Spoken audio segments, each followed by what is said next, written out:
Buenas noches, hermanos. Gracias, Señor, por esta oportunidad nuevamente de estar en reunión, estar juntos cantando al Señor, escuchando los testimonios. Desde antes de que partiéramos cantando, ya estábamos compartiendo testimonios, ¿cierto? De cómo en la vida diaria el Señor nos está ayudando. Y hablábamos cosas tan triviales que podríamos encontrar banales, pero la verdad que nuestra vida diaria es nuestra vida con el Señor. Y ahí es cuando el Señor trata con nosotros, el Señor nos habla y lo que sea que estemos haciendo, sea que estemos trazando una casa, sea que estemos trabajando y se haya ido alguien, en todo, hermano, la verdad que todo eso es la vida cristiana. La vida cristiana no es la reunión solamente, la vida cristiana no es solamente el domingo. Toda nuestra vida es la vida cristiana, el trabajo, las responsabilidades, la casa, todo, hermano, todo momento. Y bueno, hermanos, como ustedes saben, la carga que el Señor puso en mi corazón ya hace varios meses es estudiar el camino a la cruz. Y en ese camino, aunque el camino a la cruz es corto, las últimas horas del Señor son cortas, los eventos más importantes suceden en un lapsus de una noche y un día. Nosotros nos hemos tomado ya varias semanas para estudiar esto, porque la verdad es que hay mucha riqueza en estos últimos momentos de nuestro Señor en la tierra y nunca vamos a dejar de aprender, hermano. La verdad que eh, de repente, después de haber dado los mensajes, el Señor me va a ver que hay bien más cosas que no se dijeron y que podría haberse dicho más, pero de eso se trata también nuestra vida cristiana, que continuamente vamos a estar conociendo más al Señor, deleitándonos más en Él. Y nunca vamos a terminar de entender y de deleitarnos y de comprender la bendita palabra. Siempre va a haber más, siempre va a haber más. Imagínense, hermano, cuántos años llevamos de localidad y tenemos mensajes prácticamente todos los miércoles y domingos y nunca hemos agotado el mensaje del Señor, nunca lo hemos agotado. Y a veces hemos compartido de un solo versículo varios hermanos de distintos ángulos y no se agota, porque la palabra del Señor es una fuente inagotable. Así que, hermanos, para contextualizar el mensaje de hoy, les recuerdo que partimos viendo desde que hay un complot para arrestar a Jesús, y fuimos viendo los eventos, la última cena, un granito, ¿cierto? Vimos el Getsemaní, vimos los juicios a Jesús. Recuerden que a Jesús se le hizo nada menos que 6 juicios, separados en 3 y 3, los juicios judíos y los juicios romanos. Recuerden que nuestro Señor, antes de ir a la cruz, también fue azotado, eh, fue golpeado por los judíos. Incluso se dice que el sumo sacerdote le pegó una bofetada o un balazo en su cara. Y recordemos también que se le expuso a los más grandes criminales romanos, esa junta de 600 veintitantos soldados romanos que eran de lo peor de la humanidad, que estaban ahí humillando al Señor, y se nos dice que se le dieron varazos, se nos dice que se le azotó, y ustedes bien saben, hermano, no estoy diciendo nada nuevo, que esos azotes no son solamente de cuero, que estos azotes tienen pedazos de hueso, de tal forma que cada azote desgarra la piel, por lo menos en seis locaciones, porque se agarra la piel y la tira. Entonces, lo que estamos viendo es al Señor en esas últimas horas, y de verdad nos sorprende ver que el Señor llegó a la cruz.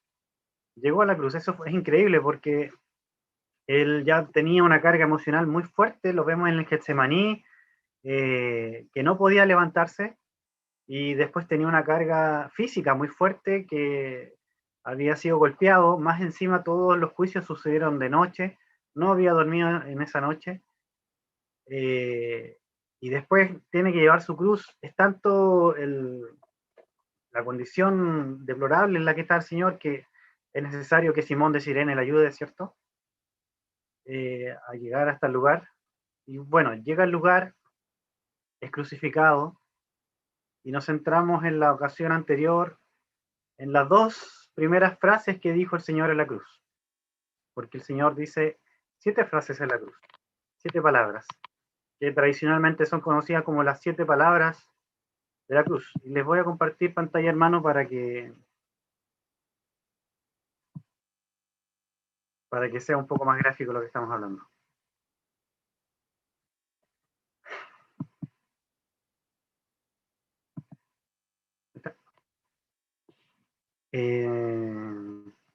Vamos a avanzar un poco. Las 7 palabras del Señor de la cruz son: Padre, perdónalos porque no saben lo que hacen.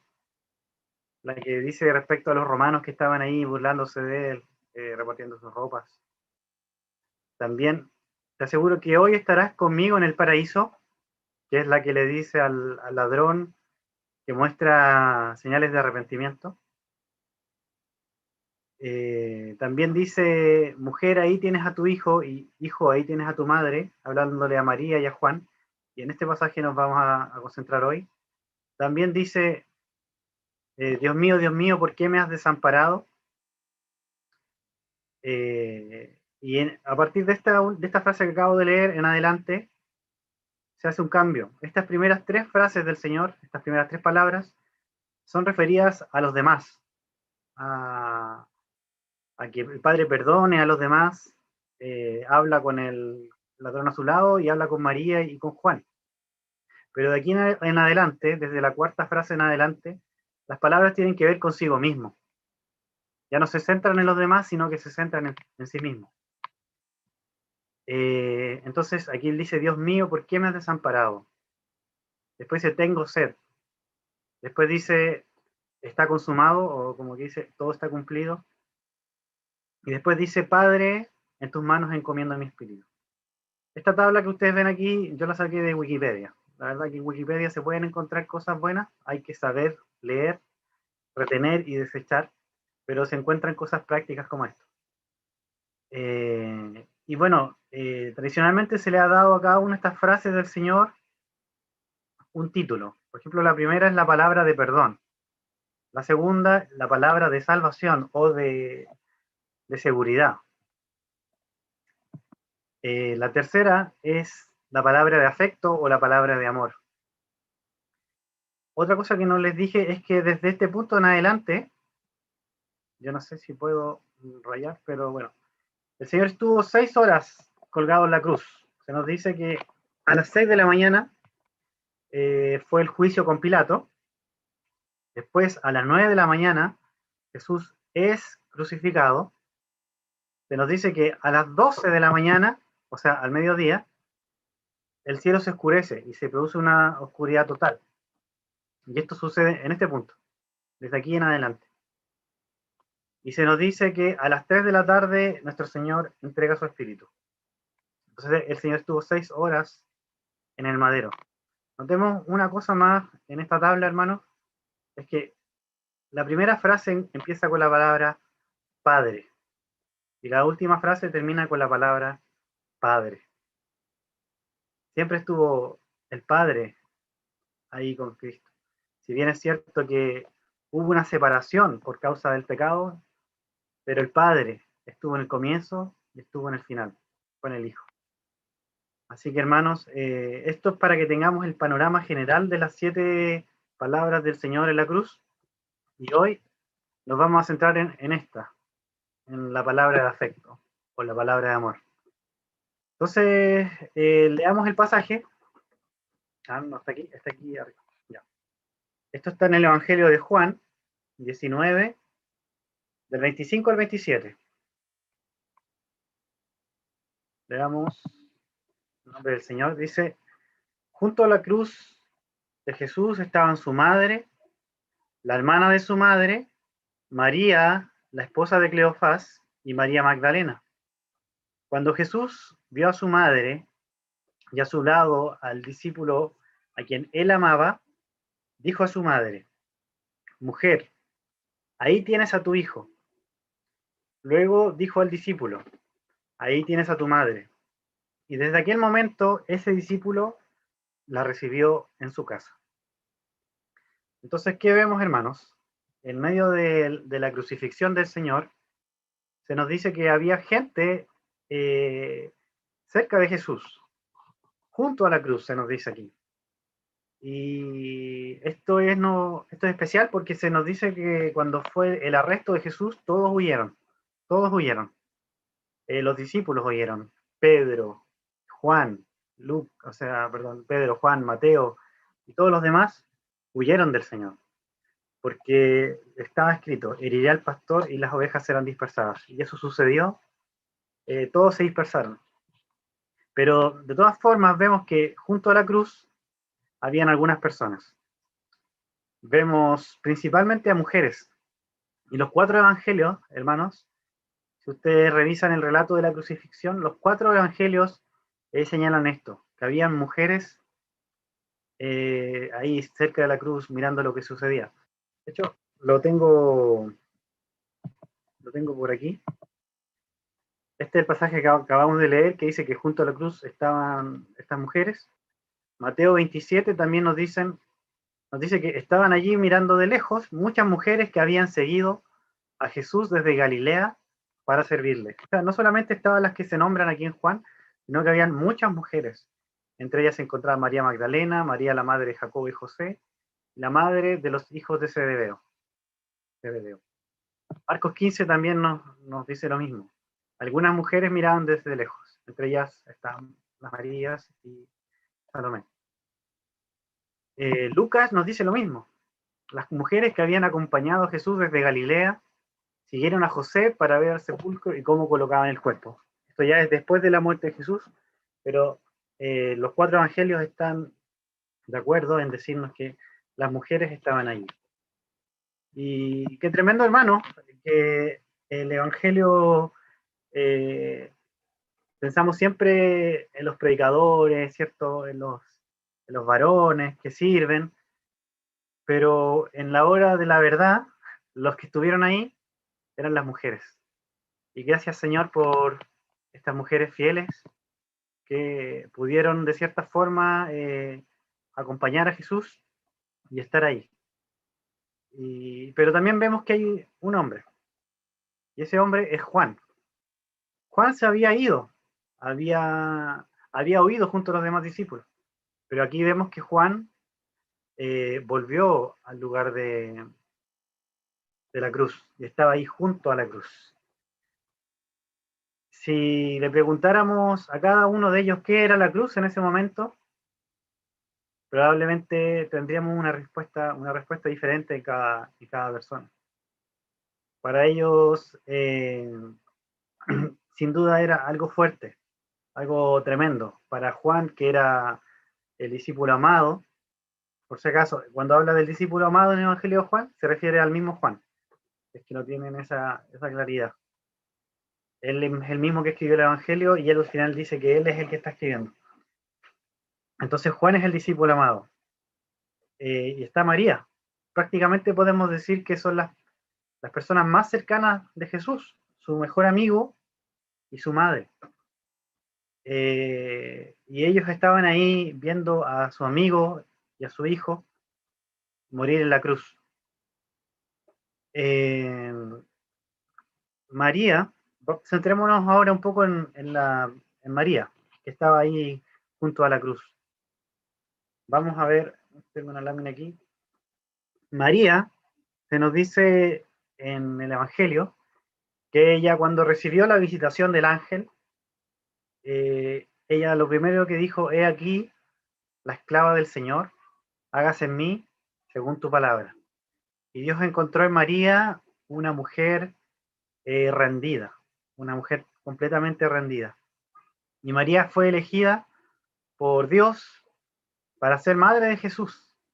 Y se dice en la escritura que María es bienaventurada. María, la verdad, hermanos, que no podemos exagerar cuando hablamos de cuán bienaventurada es María. Y no estoy hablando como católico, hermano, estoy hablando como cristiano bíblico. La verdad que ella llevó en su vientre al Salvador del mundo, llevó a Jesús en su vientre. Ella concibió por el Espíritu Santo. Y sin duda es una mujer completamente bienaventurada, y para haber sido elegida para esta labor, tiene que haber sido una mujer muy devota. De hecho, entre sus características vemos que cuando ella alaba al Señor y dice su cántico, ese cántico de María está lleno de citas del Antiguo Testamento. Entonces nos damos cuenta que María era también una mujer que tenía la palabra completamente impregnada en su corazón y en su mente. Entonces, cuando Jesús nace y se le lleva al templo para ser presentado según la costumbre judía, se acercan algunas personas a Jesús y le bendicen, una viuda, ¿cierto? Ana, pero también llega este profeta que se llama Simeón, y esto está en Lucas 2, no dice ahí Lucas 2, pero esto es Lucas 2, versículo 34, y este pasaje dice así, y dice, Simeón le dio su bendición. Cuando nosotros leemos la palabra bendición, pensamos que va a hacer cosas buenas, ¿cierto? Pero veamos aquí la bendición que le da Simeón a María. Simeón le dio su bendición y le dijo a María. Esta es una bendición a María. Es una profecía a María, la madre de Jesús. Imagínense, hermano, usted está con su bebé, o hermana, mejor dicho, está con su bebé en brazos, y usted quiere recibir palabras lindas sobre su bebé. Pero aquí viene el profeta Simeón y dice, este niño está destinado a causar la caída y el levantamiento de muchos en Israel y a crear mucha oposición. La Reina Valera usa la palabra y para señal que será contradicha. Es decir, tú le estás diciendo, María, tu hijo va a tener gran oposición durante toda su vida. Y esa es la bendición que recibe María. Eh, yo no esperaría jamás que alguien se acerque a mí y me diga, Felipe, tu hijo va a tener oposición por parte de naciones, así él va a crear mucha oposición. Eso no me gustaría que esas fueran las palabras con las que bendigan a mi hijo. Pero bueno, eso se le dijo a María. Y no solamente quedó ahí, dijo más, a fin de que se manifiesten las intenciones de muchos corazones. Ya dijo, y ahora le dice a María, en cuanto a ti, una espada te atravesará el alma. Es decir, María viviría una vida de quebranto, una vida de sufrimiento. Y ese quebranto, imagínense desde un comienzo, María en un contexto judío, una nación religiosa, ella queda embarazada antes de casarse. Imagínense qué conmoción produce eso en la sociedad. Ya desde un comienzo, ella es una mujer que debe haber sido apuntada, señalada por todos. Gracias al Señor que José la apoyó. Después se nos dice que cuando Jesús era un niño aún, Herodes mandó a matar a todos los niños porque quería matar a Jesús. Imagínense qué fuerte saber que a causa de tu hijo muchos niños mueran. Imagínense llevar ese peso.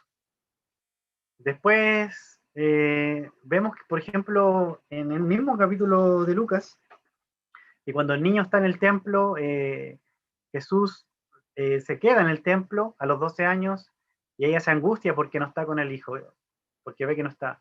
Y ahí se da cuenta que ella, siendo la mamá de Jesús, tiene que compartir esa, esa maternidad, por decir así, con su Padre Celestial, con el Padre. Y dice que María tuvo angustia. Después, hermanos, vemos en Lucas 4. Curiosamente, Lucas es uno de los que mejor registra lo que pasa con cosas que pasan con Jesús y María. Se nos dice que Jesús comienza su ministerio en Nazaret, que es donde vivía María y sus hermanos, y se dice que la gente del pueblo quiso llevar a Jesús y tirarlo por un barranco. Imagínense ver tanta oposición sobre tu hijo, incluso ya siendo grande, que todo el mundo se levante contra él, incluso sus mismos hermanos. Entonces, realmente María fue una mujer cuya alma fue traspasada. Y esto, la escritura dice que fue una bendición. ¿Cómo podemos entender que esto es una bendición, hermano? Solamente entendiendo que ese niño que estaba ahí sería el Salvador de toda la humanidad, nuestro Señor Jesucristo.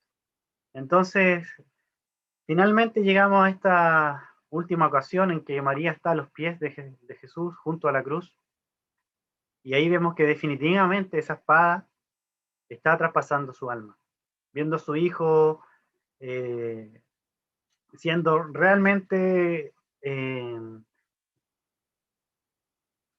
contrariado por toda la humanidad, por todos que pasaban, que se burlaban contra él, los sacerdotes, los ancianos, los escribas, los fariseos, lo contrariaban.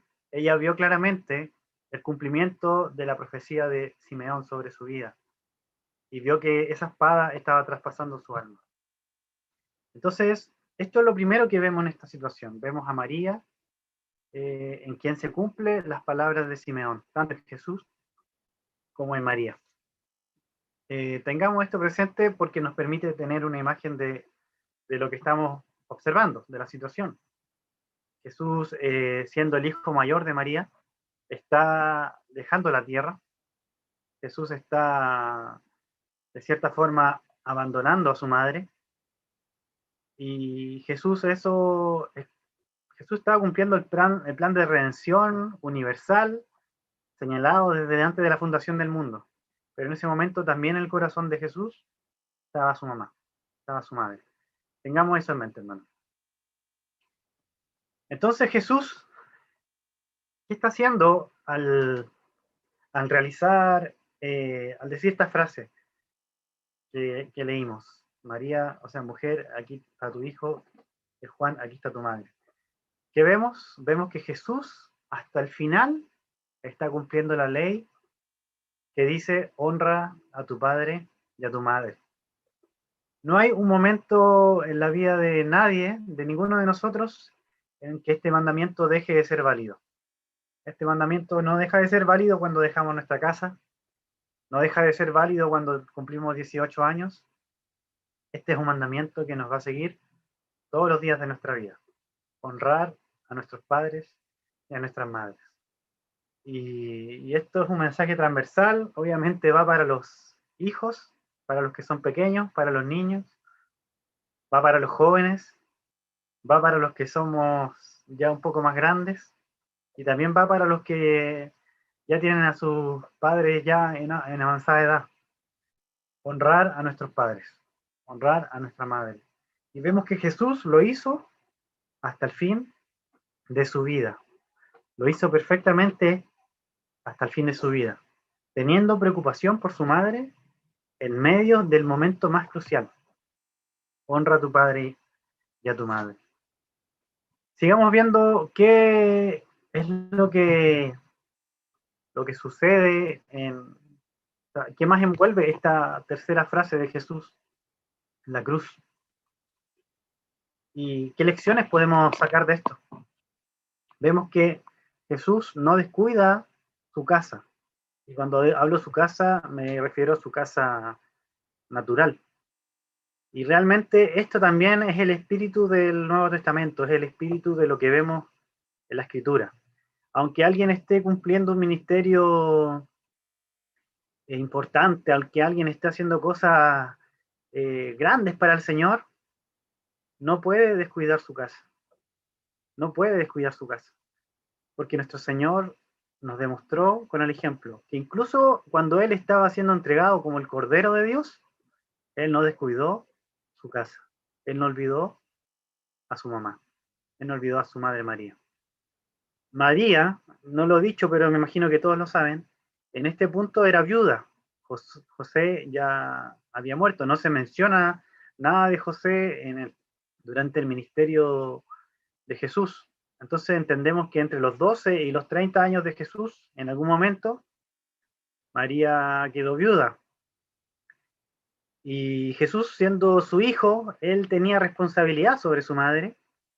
Jesús debía eh, dar alguna solución a su madre. Entonces nos damos cuenta que Jesús no descuidó su casa, incluso cumpliendo el ministerio más grande de todo el tiempo, darse por la humanidad. En ese momento Jesús no descuidó su casa. ¿Cuánto más nosotros no podemos descuidar nuestra casa? ¿Cuánto más nosotros tenemos que aprender a conciliar la vida de servicio al Señor, la vida de servicio que somos realmente llamados a tener, de darnos por los demás, de salir a visitar?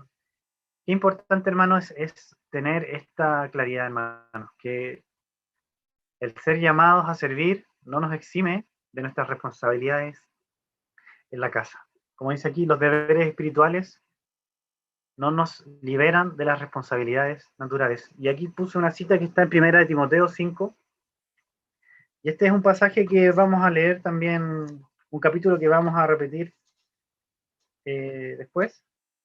Dice así: porque si alguno no provee para los suyos, y mayormente para los de su casa, ha negado la fe y es peor que un incrédulo. Qué fuerte, hermano. O sea, si en realidad vemos que hay alguien que está sirviendo al Señor, sirviendo, pero descuidó completamente su casa, ¿qué dice la Escritura? Que si alguno no provee para los suyos y mayormente para los de su casa, ha negado la fe y es peor que un incrédulo. Es decir, no sirve al Señor, para el Señor no es valioso alguien que por servirle descuida su hogar y lo deja de lado y lo abandona, porque dice que su casa, o sea, porque dice que tiene que servir. No le sirve al Señor, no le agrada al Señor.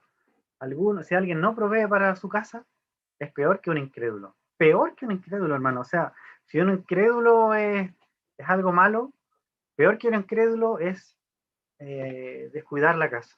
Pero el Señor Jesús no descuidó su casa. No la descuidó en ningún momento. Así que bendito es nuestro Señor. Bendito es nuestro Señor, que Él no ama solamente de palabra, sino que Él provee y Él busca una solución. Él es atento. Nos damos cuenta en esto de que el amor, en realidad, no es solamente decir te amo, te quiero, sino que el amor es preocuparse. El amor es estar atento de cuáles son las necesidades. El amor es dar atención. Eso es amar. Y eso es lo que hizo el Señor. Él amaba a su madre y también amaba a su discípulo Juan. Pero en particular vemos que él amaba a su madre. Veamos, como les dije, veamos otro pasaje en 1 Timoteo 5, porque recordemos que la mamá de Jesús era viuda. Y este capítulo habla de eso, habla en particular de eso. Dice que honra a las viudas que en verdad lo son. Entonces, si alguna viuda tiene hijos o nietos, aprendan estos primeros a ser piadosos para con su propia familia y a recompensar a sus padres. Porque esto es lo bueno y agradable delante de Dios. Entonces, hermanos, recordamos que María era viuda.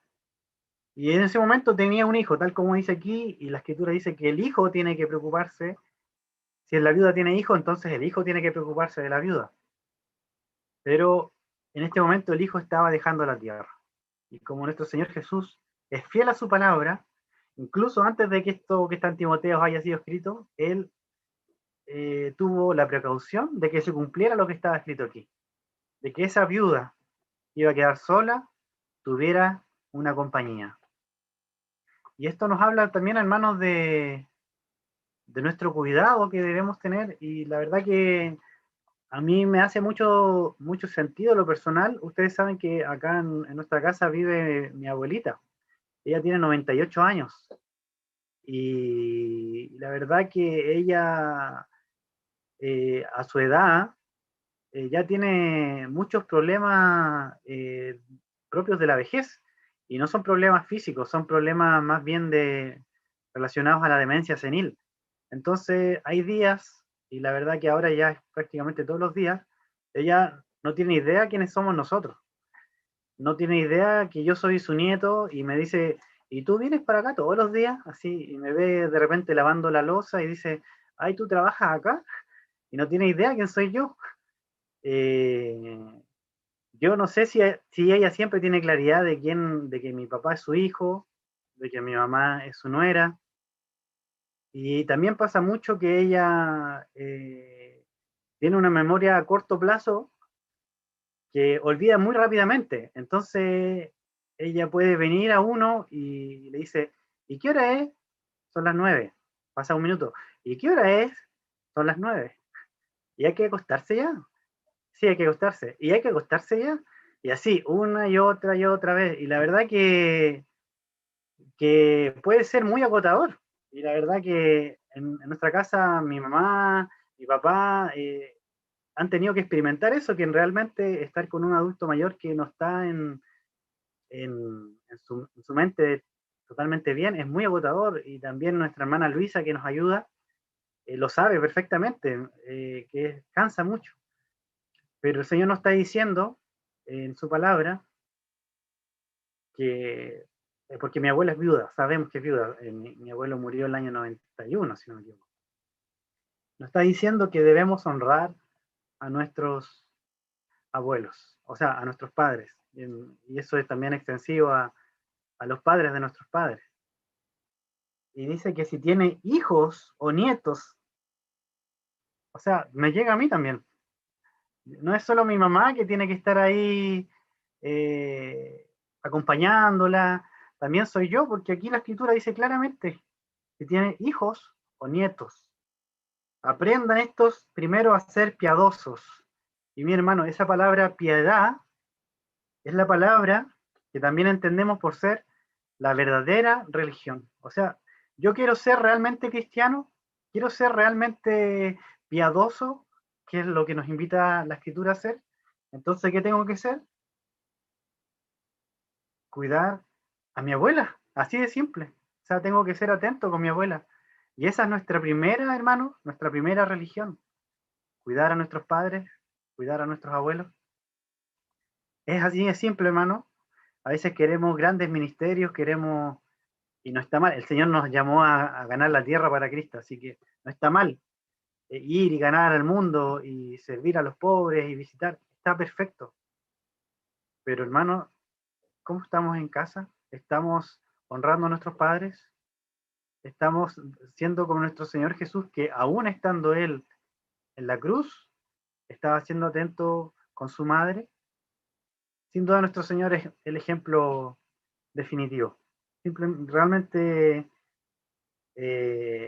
no podemos encontrar un ejemplo mejor que nuestro Señor Jesucristo. No, es imposible, hermano.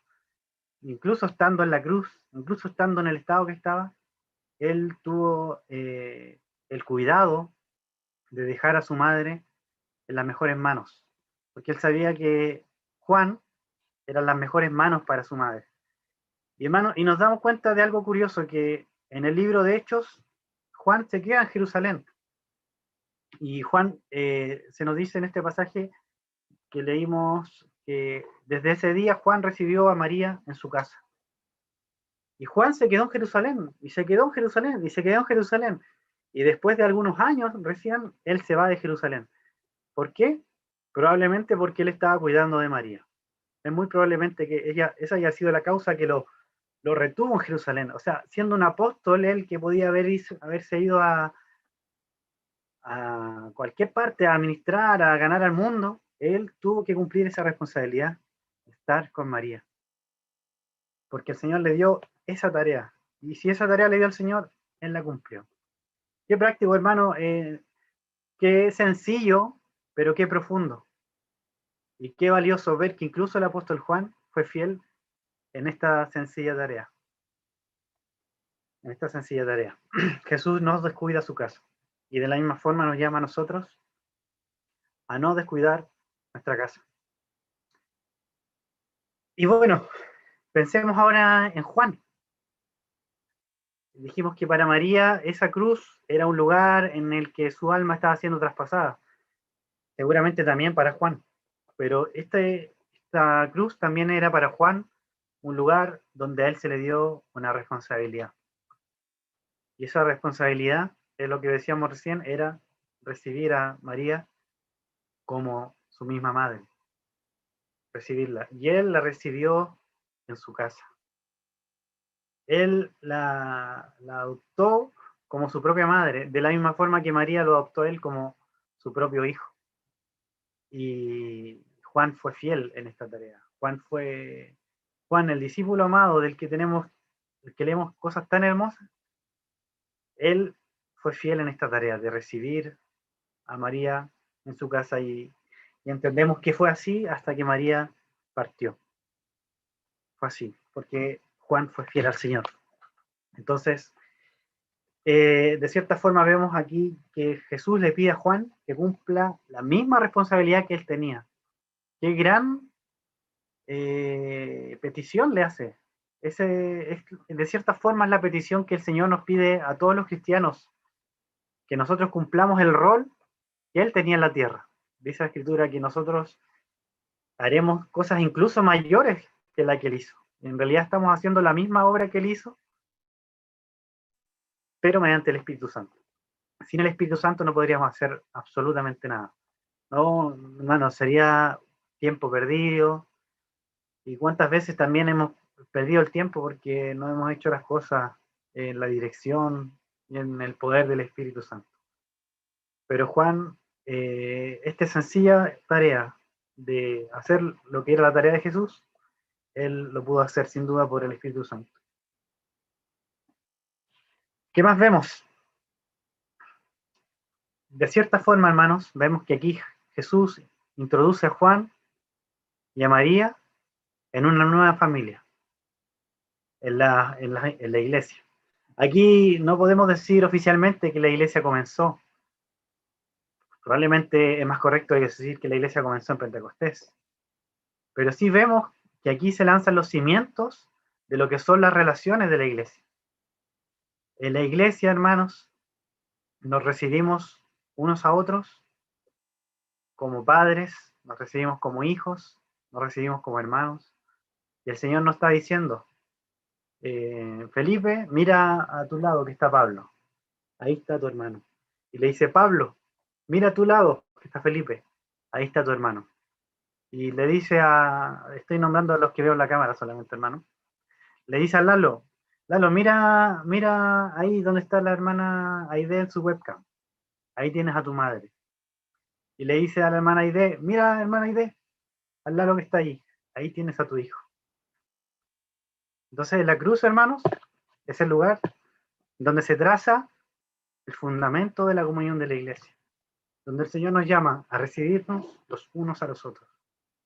Ahí, a los pies de la cruz.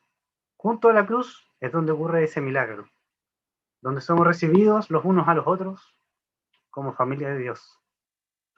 Y volvemos a Timoteo. La primera Timoteo 5 dice así: no reprendas al anciano, sino exhórtale como a padre. O sea, los que son ancianos en la localidad, nosotros los vemos como padres. A los más jóvenes, como hermanos. Y esto está así escrito porque es Timoteo. Timoteo es un joven. Entonces le dice, Timoteo, tienes que ver a los otros jóvenes como si fueran tus hermanos. Dice, a las ancianas como madres, a las jovencitas como hermanas, con toda pureza. Entonces, hermanos, en la iglesia y en este lugar, a los pies de la cruz, es donde nosotros somos introducidos en esta nueva relación, donde no solamente mi madre es Gladys, y sí, yo tengo que honrar sin duda a mi madre Gladys como Jesús honró a su madre María hasta el final. Pero también estoy llamado a ir más allá. Estoy llamado a honrar a las ancianas de la iglesia como si fuera mi madre. Y así como yo me preocupo de que mi mamá ahora está enferma, como contaba antes, tiene algunas complicaciones, de esa misma forma tengo que preocuparme por las otras ancianas de la localidad y entender que también son mi madre. Y entender que los hermanos de edad, que los hermanos que están ya en sus días más avanzados, ellos también son mi padre. Y solamente a los pies de la cruz es donde yo realmente voy a sentir esa conexión, voy a vivir esa conexión y voy a necesitar actuar de acuerdo a esa conexión, de que los hermanos son mi padre, son mi madre y también son mis hermanos y mis hermanas. Importante, hermano, es esto, de que la iglesia, esta nueva forma de familia, es, es iniciada. No solamente somos creyentes en lo mismo, no solamente estamos de acuerdo en algunas doctrinas, no solamente nos reunimos a cantar y a escuchar palabras, sino que somos una familia. Y el Señor permita que vivamos esa realidad, que no solamente lo sepamos, porque yo estoy seguro que lo que he dicho no es nada nuevo, estoy seguro que todos lo sabemos, pero el Señor permita que esto lo vivamos. Así que veamos al Señor, veamos a María y veamos a Juan y aprendamos de que Juan recibió en su casa a María como si fuera su madre hasta el fin de sus días. ¿Qué más podemos ver, hermanos, en esta frase? Veamos ahora a Jesús. Jesús nos enseña que en medio de nuestro dolor podemos atender el dolor de otro. Hermanos, cuando nosotros pasamos por alguna situación de dolor, es muy difícil que nos centremos en algo más o en alguien más que nosotros mismos. Es muy difícil porque estamos pasando una situación difícil. Nosotros necesitamos ser socorridos. Nosotros necesitamos recibir amor. Y es verdad, necesitamos eso, es una necesidad. Pero el Señor Jesús nos muestra, estando ahí en la cruz del Calvario, estando ahí colgado, estando ahí cargando nuestras culpas, estando ahí azotado, nos demuestra que en medio de su dolor, Él se preocupó de atender el dolor de su madre, cuya alma estaba siendo traspasada. Entonces, yo lo digo, hermano, porque veo al Señor, pero no lo digo porque yo mismo lo viva, porque es demasiado alto, es demasiado sublime nuestro Señor. Que en medio de su dolor, Él se preocupó de atender el dolor de otro. Entonces, hermanos, ese mismo es también nuestro llamado, que en medio de nuestro dolor o en medio de nuestras preocupaciones, de nuestros afanes, porque tenemos afanes, tenemos preocupaciones, tenemos que cumplir cosas, tenemos que ganar dinero, tenemos que tener alimento, tenemos que tener salud. En medio de todas esas cosas, también veamos que nuestro hermano, nuestra hermana, nuestra madre espiritualmente, nuestro padre espiritualmente, también tienen necesidades. Porque el Señor, cuando estaba en la cruz, fue capaz de ver a su madre, que estaba con una necesidad. Y también fue capaz de ver a Juan, que también iba a quedar triste y solo. Entonces, hermano, el Señor nos da muchos ejemplos en esta sola frase, en este solo hecho. Y no podemos pasarlo rápidamente. No podemos simplemente leerlo y seguir avanzando. Tenemos que ver que el Señor nos dio tanto ejemplo en esta simple frase, que tenemos que atesorarlo, tenemos que verlo, tenemos que sobre todo aprenderlo y más aún vivirlo. ¿Qué más vemos, hermano? Bueno, hasta ahí terminaba la presentación que tenía, pero vemos el amor del Señor, hermano. Vemos su amor, que su amor atiende la necesidad. Su amor pone atención en el otro. Su amor provee, porque él se dio cuenta del dolor de su madre, entonces él puso atención, él proveyó él actuó por lo que estaba viviendo su madre. Entonces, el amor del Señor es completo, es completo. Él no se olvidó por el hecho de ser el Cordero de Dios que estaba muriendo por la humanidad, no se olvidó de su madre en ese momento. Hermano, nosotros mucho menos no estamos viviendo lo que el Señor vivía en la cruz. No estamos siendo sacrificados. Sin duda tenemos enfermedades, tenemos dificultades, algunos mucho más que otros, pero todos, hermanos, podemos ver al Señor, porque el Señor está, sin duda, está más allá de lo que nosotros estamos sufriendo. Él es el varón de dolores y nos deja un ejemplo muy claro. Bueno, hermano, esto es simplemente lo que tenía para hoy. No quiero, creo que sería contraproducente avanzar y seguir a ver algo más, si es que el mensaje de hoy estaba centrado en esto. Así que espero que el Señor hable a nuestros corazones en algo tan práctico, en algo tan, pero que es a la vez tan puro. Es la verdadera religión. Nuestro Señor, nuevamente podemos verlo en la cruz siendo completamente perfecto. Y la próxima vez que el Señor nos permita compartir, si es que está en su voluntad, vamos ya a pasar a esas 3 últimas horas en las que el cielo se oscurece y el foco se centra simplemente en Él, ya no se centra en los demás. Bueno, hermano, oremos al Señor. Oremos al Señor. Señor Jesús, nos presentamos ante ti en esta hora y al contemplarte en el madero, Señor, nos damos cuenta que realmente tú eres perfecto, Señor. Que realmente no hay nadie como tú. Que incluso estando colgado, Señor, y sufriendo el castigo por nuestros pecados, tú tuviste, Señor, la sutileza, la bondad, la preocupación de mirar hacia el lado, Señor, de mirar hacia alrededor y ver que estaba tu madre, Señor. Y con los ojos de la fe contemplamos ese momento, Señor, en que tú le dijiste al discípulo que se preocupara de ella y le dijiste a ella que lo recibiera como hijo, Señor. Y entendemos, Señor, que lo mismo nos dice a nosotros, Señor. Que también nos recibamos los unos a los otros, Señor. En esta nueva comunidad que es tu iglesia, Señor. Y nos invita, Señor, a vivir esta piedad de honrar a nuestros padres, de honrar a nuestros abuelos, Señor. Y te pido, Señor, que tú nos muestres, Señor, cómo podemos hacerlo.